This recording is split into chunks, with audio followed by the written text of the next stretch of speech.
Ցանկացած սադրանքի օպերատիվ արձագանքելու Ադրբեջանի պաշտպանության նախարարի հանձնարարությունից օրեր անց Բաքվից հայտնում են հայկական կողմի դեմ ձեռնարկված համարժեք պատասխան գործողությունների մասին։ Այդ երկրի ռազմական կառույցն առաջին նման հաղորդագրությունը շաբաթասկզբին, իսկ երկրորդն արդեն այսօր է տարածել, Հայաստանին կրկին մեղադրելով իր դիրքերի ուղղությամբ կրակելու համար։ Ապրիլի 8-ին ժամը 19:20-ից մինչև 22:30 Հայաստանի զինված ուժերի ստորաբաժանումները Վարդենիսի եւ Վերին շորժայի դիրքերից փոքր տրամաչափի զինատեսակներով պարբերաբար կրակել են ադրբեջանական բանակի դիրքերի ուղղությամբ։ Նշված ուղղություններով ադրբեջանական բանակի ստորաբաժանումները ձեռնարկել են համարժեք պատասխան գործողություններ։ Երևանն այսօր եւս հերքել է Ադրբեջանի պաշտպանության նախարարության մեղադրանքները, հայտարարելով դրանք չեն համապատասխանում իրականությանը։ Շաբաթներ շարունակ Բաքուն Երևանին մեղադրում է իր դիրքերը թիրախավորելու համար։ Այս նույն ընթացքում Սյունիքի սահմանային բնակավայրերից հաղորդում են արդեն երրորդ շաբաթն անընդմեջ չդադարող կրակոցների մասին։ Ադրբեջանական դիրքերով շրջապատված Սյունիքի Խնածախից ու Խոզնավարից այսօր էլ հաստատեցին, գիշերն առանց կրակոց չի անցել, բայց շեշտում են, դրանք բնակավայրերի ուղղությամբ չեն ու վերջին օրերին նվազել են։ Այնտեսի կրակոցներ են եղել, չէ,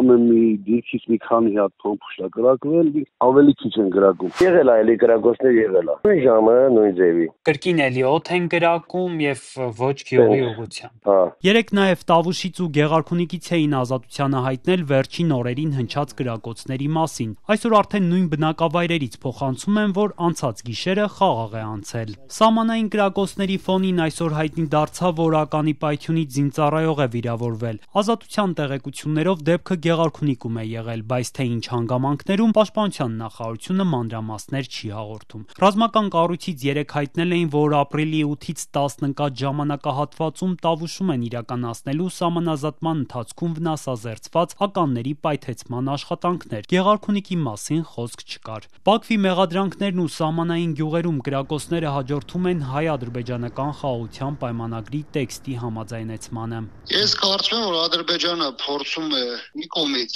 տեղեկատվական տերորի, մյուս կողմից առաջնագծում իրադրության սրացումներ հաղորդելով, ճնշումների մեծ ալիք ուղղել Հայաստանի իշխանության նկատմամբ, փորձելով բանակցային գործընթացում ստանալ իր համար նախընտրելի հանգուցալուծում։ Չնայած Երևանի պատրաստակամությանը Բաքուն խաղաղության պայմանագիրը ստորագրելու համար նախապայմաններ է դնում, ԵԱՀԿ Մինսկի խմբի լուծարում ու Հայաստանի սահմանադրության անհապաղ փոփոխություն, որում տարածքային պահանջներ են տեսնում։ Ընդդիմադիր պատիվ ունեմ խմբակցության քարտուղար Տիգրան Աբրահամյանը կարծում է, որ սահմանադրությունը փոխելու պահանջով Բաքուն փորձում է ժամանակ շահել, իրավիճակն իր օգտին պահելու համար։ Ադրբեջանի համար էլ ակնհայտ է, որ ամբողջական նոր սահմանադրության մշակումը չի կարող 1-2-3 ամսվա խնդիր լինել։ Դեռ չեմ խոսում այն ընթացակարգերը, որ ենթադրում են հարակվել եւ այլն։ Եվ Ադրբեջանը գիտակցաբար է այդ թեման առաջին պլան բերում, որովհետեւ իմ տպավորությամբ Ադրբեջանը այդ ընթացքում փորձելու է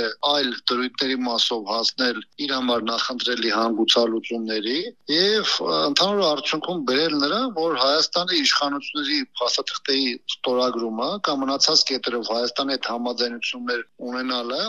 ամբողջությամբ ոչ միայն կապահովի իր շահերի իրացումը, այլ հնարավորություն կտա Ադրբեջանին Հայաստանին մշտապես պահելու իր վերահսկողության եւ ազատության տիրույթում։ Պետք է հետևողական լինենք այս հարցում, խաղաղության օրակարգի հարցում։ Իշխող ուժից կարծում են Բաքուն նման հռետորաբանությամբ ու սահմանային լարվածությամբ ցանկանում է տապալել խաղաղության գործընթացը։ Ըստ իշխանական պատգամավոր Մարիա Կարապետյանի, սակայն պետք չէ տրվել սադրանքների։ Ոչ մի ավել քայլ չպետք է անենք, ոչ հռետորաբանության մակարդակում, ոչ գործողությունների թույլ տալու, որպեսզի մեզ նորից հետ շպրտեն այդ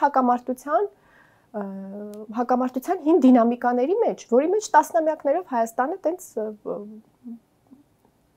գտնվել է եւ ըստ էության ոչ մի հաջողության չի հասել։ Կրակոցներից, մեղադրանքներից ու սպառնալիքներից զատ Բաքուն նաեւ զորավարժություններ է անցկացնում։ Այդ երկրի ռազմական կառույցը վերջին մարտավարական վարժանքների մասին երեկ է հաղորդել։